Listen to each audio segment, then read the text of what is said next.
Imagine a country that should not even exist. A country where huge parts of the land sit below sea level. A country that has spent centuries fighting the ocean, draining lakes, building dikes, and literally manufacturing its own territory. This is the Netherlands, a small country on the edge of Europe that looked at the sea and said, "We are not moving. The sea is," and somehow this flat, tiny, vulnerable country became one of the most important economic machines in the world. Not because it had huge oil reserves, not because it had a massive population, not because it had endless land, but because the Netherlands understood something most countries miss. If you cannot be big, become unavoidable. Today, the Netherlands is one of Europe's main gateways. Ships come through it. Food moves through it. Money moves through it. Technology moves through it. Global companies use it. Farmers copy it. Ports depend on it. Europe depends on it, and the strangest part is that this entire system was built in a country that has always been one storm away from disaster. To understand the Netherlands, you have to start with water. For most countries, water is a border. For the Dutch, water was the enemy, the highway, the workplace, and the opportunity. For centuries, the Dutch built dikes, canals, pumps, windmills, and polders, pieces of land reclaimed from the sea or from lakes. They did not just protect land. They created land. This changed the Dutch mind. When your country exists only because people cooperate against water, you learn planning, you learn engineering, you learn compromise, you learn that survival is not emotional. It is technical. That is why the Netherlands became obsessed with systems. Water systems, trade systems, port systems, agricultural systems, financial systems, and this is where the Dutch became dangerous because once a country learns how to engineer land, it starts engineering everything else. The first great Dutch power was trade. In the 17th century, the Dutch Republic became one of the richest trading nations on earth. Dutch ships moved spices, grain, timber, textiles, and money across the world. Amsterdam became one of the first true financial centers. The Dutch built stock exchanges, insurance systems, shipping networks, and global companies. This was not just a country trading goods. It was a country building the software of capitalism before most of the world understood the game, and the most famous example was the Dutch East India Company. It became one of the most powerful companies in history, a private company with ships, soldiers, colonies, investors, and global reach. By modern standards, it was almost like a corporation, a government, and a navy mixed together. This is where the Dutch model becomes clear. They did not need to own the whole world, they needed to control the routes, and centuries later that same logic still exists. Only now the center is Rotterdam. The port of Rotterdam is the largest port in Europe, and that matters more than people realize. Because a port is not just water and cranes. A port is a control point. Everything that enters Europe, oil, containers, chemicals, food, machinery, raw materials, can move through Rotterdam. From there, goods spread into Germany, France, Belgium, Switzerland, Eastern Europe, and beyond. The Netherlands became the front door of Europe. Not the biggest room in the house, the door, and doors are powerful because everyone has to pass through them. That is how the Dutch built influence without looking like an empire. They became infrastructure. And infrastructure is quiet power. Nobody thinks about it when it works, but everyone panics when it stops. Now look at agriculture.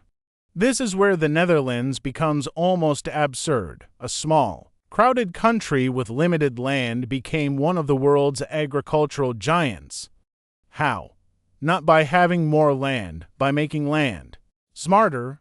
Greenhouses, automation, water control, seed technology, precision farming, logistics, cold chains. Agricultural research. The Dutch do not just grow food, they engineer food production. They can produce huge amounts of vegetables, flowers, dairy, seeds, and agricultural technology from a tiny space.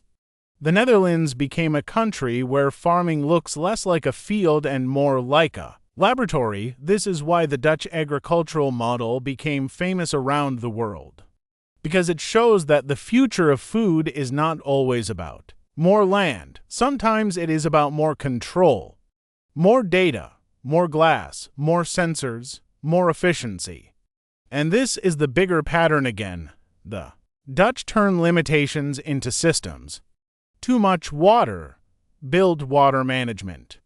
Not enough land, build vertical efficiency, small country. Build global logistics, no giant domestic market.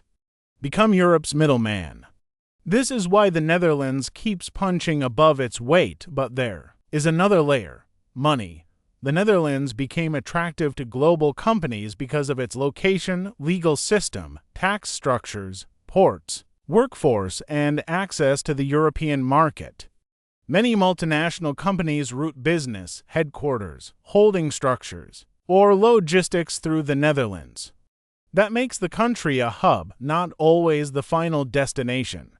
The hub, and in the modern economy, hubs are where power lives, airports are hubs, ports are hubs. Data centers are hubs, financial centers are hubs. Supply chains are hubs. The Netherlands built itself into several hubs at once. Rotterdam for ships, Amsterdam for finance and tech. Schiphol for air travel, Westland for greenhouses, Eindhoven for high-tech manufacturing. This is not an accident. It is a national strategy that has been developing for centuries, but the Netherlands also has a contradiction. The same country that mastered water is now threatened by water again, climate change, rising seas. Stronger storms, sinking land, and river floods all put pressure on the Dutch system. The question is no longer whether the Dutch can fight water. They have already proven that. The question is how expensive that fight becomes. Because maintaining a country below sea level is not something you finish, it is something you do forever. That is the hidden cost of the Dutch miracle. The Netherlands is not just a country, it is a machine that must constantly be maintained. Dikes must be upgraded, pumps must keep working. Rivers must be managed, land must be protected, cities must adapt. If the system stops, the country is in danger. And that is what makes the Netherlands so interesting. Its strength and weakness are the same thing. Water forced the Dutch to become organized, technical, disciplined, and cooperative, but water also means the pressure never ends. The Netherlands is powerful because it learned to live inside a problem instead of escaping it, and maybe that is the real lesson. Some countries become powerful by discovering resources. The Dutch became powerful by having almost no choice. They had to plan. They had to trade. They had to engineer. They had to cooperate. They had to become useful to everyone around them, and over time, that created one of the most efficient countries on Earth, a country that feeds the world, moves Europe's goods, builds some of the smartest water systems on the planet, connects global companies to the European market, and turns a vulnerable piece of lowland into a global economic machine. So when people look at the Netherlands, they usually see canals, bicycles, tulips, windmills, and old brick cities, but underneath that postcard image is something much bigger. A country that turned water into discipline, discipline into trade, trade into infrastructure, infrastructure into power, and power into one of Europe's most important hidden economies. The Netherlands did not become strong by being huge, it became strong by becoming necessary. And that might be the most Dutch story possible, a small country below sea level that quietly built itself into one of the places the world cannot afford to lose.